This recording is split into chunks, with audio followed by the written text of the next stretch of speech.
Assalamualaikum warahmatullahi wabarakatuh. Alhamdulillah ketemu lagi dengan saya Ahmad Tifam Solihin.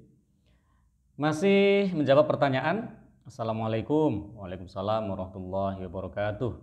Saya ingin bertanya, saya ingin jawab. Apa hukum biaya administrasi di dalam suatu pembiayaan? Apakah administrasi juga termasuk ke dalam pendapatan bank selain dari pendapatan dari margin atau nisbah bagi hasil? Sedangkan di salah satu bank di kota saya, biaya admin dihitung sesuai dengan plafon pembiayaan yang diajukan, dikalikan dengan persen biaya admin sesuai ketentuan bank tersebut. Ini bank apa ya? Bank di kota saya, ini syariah atau bukan? Oke. Begini, biaya admin itu biasanya merupakan biaya untuk mengganti pengeluaran yang real. Pengeluaran ini dilakukan dalam rangka proses proses pembiayaan. Kalau biaya admin yang dimaksud adalah biaya asuransi syariah asuransi syariah, kemudian biaya notaris, biaya appraisal atau taksasi atau penilaian objek agunan. Itu ya numpang lewat aja, tidak dipakai oleh bank syariah, tidak menjadi pendapatan bank syariah.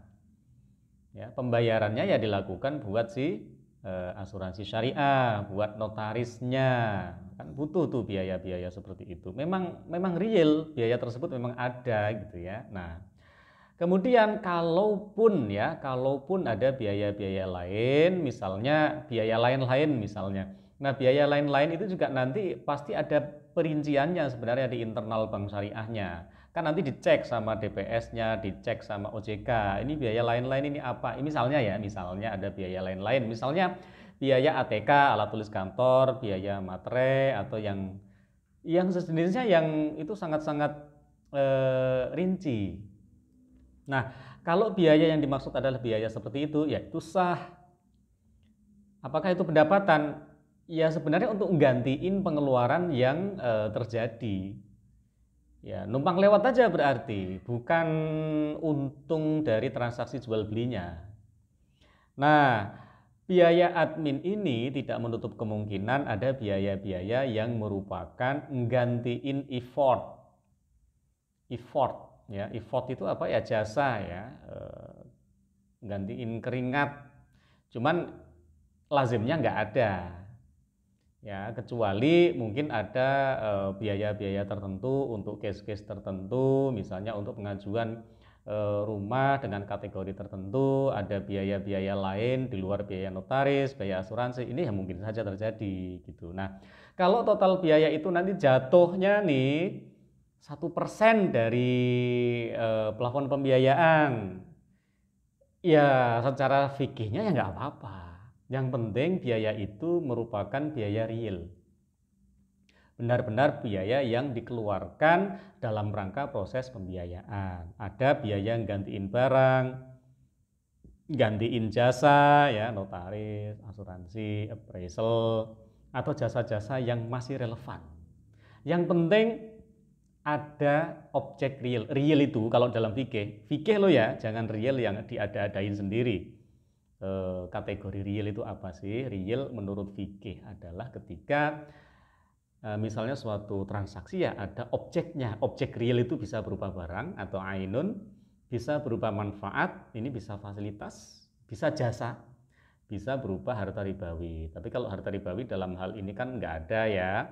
Kemungkinannya adalah biaya untuk gantiin memang barang yang dikeluarkan untuk proses pembiayaan, misalnya ATK, materai atau sejenisnya. Kemudian bisa berupa manfaat, ini fasilitas. Atau jasa, manfaat barang kan fasilitas atau sewa, manfaat perbuatan disebut jasa. Nah, ini yang kadang-kadang tidak terukur. Tidak terukur, misalnya biaya-biaya untuk proses pembiayaan ini tidak terukur, tidak ada standarnya. Effort, karena effort ini kan macam-macam. Bahkan effort yang sama pun minta ganti dengan jumlah nominal yang beda, ini kan sebenarnya boleh juga. Effort loh ya, tapi kalau barang sih enak ya.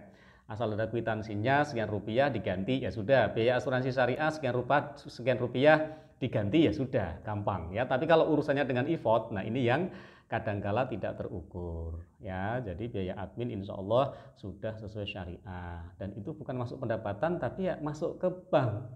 Atau kalau dia peruntukannya untuk notaris ya masuk ke notaris, atau kalau peruntukannya dia ke asuransi ya masuk ke asuransi, seperti itu. Kalau dia memang yang ngeluarin effort itu pihak bank ya masuknya ke bank. Appraisal di angka pembiayaan tertentu kan masuknya ke bank.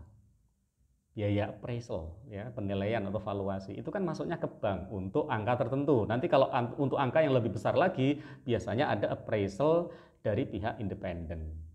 Seperti itu. Kalau misalnya nih biaya pembiayaan nih jatuhnya 10 juta misalnya untuk pembiayaan 10 miliar 1 miliar. Untuk pembiayaan plafon 1 miliar, administrasinya itu kena 10 juta misalnya. Ya kalau memang realnya segitu ya nggak apa-apa. Ingat ya, real itu bukan harus berupa fisik ya, bisa berupa effort. Nah, effort itu nggak ada standarnya. Ya. Misalnya lagi biaya admin untuk plafon pembiayaan 500 juta, kena biaya 5 juta misalnya. Ya asal real juga nggak apa-apa, ya, biaya asuransi, biaya notaris, dan sejenisnya. Nah, ada satu hal yang ingin saya sampaikan, di konven itu ada yang namanya biaya provisi. Biaya provisi itu 1% dari total atau plafon kredit. Nah, kalau di syariah ada juga yang sejenis itu. Ya, cadangan ya PPA untuk ya kurang lebih dalam rangka PPAP atau CKPN. Jadi pembiayaan lancar itu dicadangkan 1% misalnya. Nah, kalau di bank syariah pembiayaan itu diambil dari dananya si bank syariah. Biaya admin yang dicadangkan yang totalnya jatuhnya 1% itu diambilkan dari haknya bank syariah. Ya gampangnya itu dari pos yang nanti bisa jadi laba buat bank syariah diambil ditaruh di situ untuk cadangan. Seperti itu ya alurnya. Beda alur, aktivitasnya mirip dan bahkan aktivitas fisiknya sama, ternyata hukumnya menjadi berbeda. Begitu ya. Insya Allah biaya admin yang dikenakan dari bank syariah kepada kita itu sudah sesuai syariah. Kemungkinannya adalah biaya admin untuk asuransi, notaris, appraisal, biaya-biaya lain termasuk biaya jasa tertentu yang memang dibenarkan dan itu real, atau hal-hal lain yang memang harus dikeluarkan dalam rangka proses pembiayaan yang itu memang real, itu berarti hukumnya sesuai syariah ya. Kalau yang dimaksud adalah seperti biaya provisi kalau di konven, kalau di syariah biaya itu diambil dari pos dananya si bank syariah. Nah, biasanya bank syariah itu ngambil keuntungan sedikit lebih besar. Ya nggak masalah juga, yang penting halal dan thayyib, sama-sama mau ya, rukun dan syaratnya terpenuhi, sama-sama mau, insya Allah halal dan barokah. Barokah udah nggak bisa diukur ya, ziyadatul khair nggak bisa diukur. Ada kritikan kan, kadang-kadang bank syariah dibilang lebih mahal misalnya, padahal di konven nggak ada jual belinya. Oke lah, katakanlah dalam tanda petik ya lebih mahal ya. Kalau berkah lebih mahal itu insya Allah dampaknya akan sangat positif buat kita. Lebih murah tapi nggak berkah ya. Kalau teorinya, teori dari Al-Quran dan hadis kan, faman ya'mal mithqala dzarratin khairan yarah wa man ya'mal mithqala dzarratin syarran yarah kan. Melakukan hal kebaikan pasti dibalas kebaikan. Kebaikan ini termasuk yang halal. Melakukan hal yang haram nanti ya pasti akan dibalas oleh Allah. Itu teorinya seperti itu, prakteknya juga pasti seperti itu karena itu Al-Quran. Gitu ya. Oke, wallahul muwaffiq ila aqwamit thoriq. Assalamualaikum warahmatullahi wabarakatuh.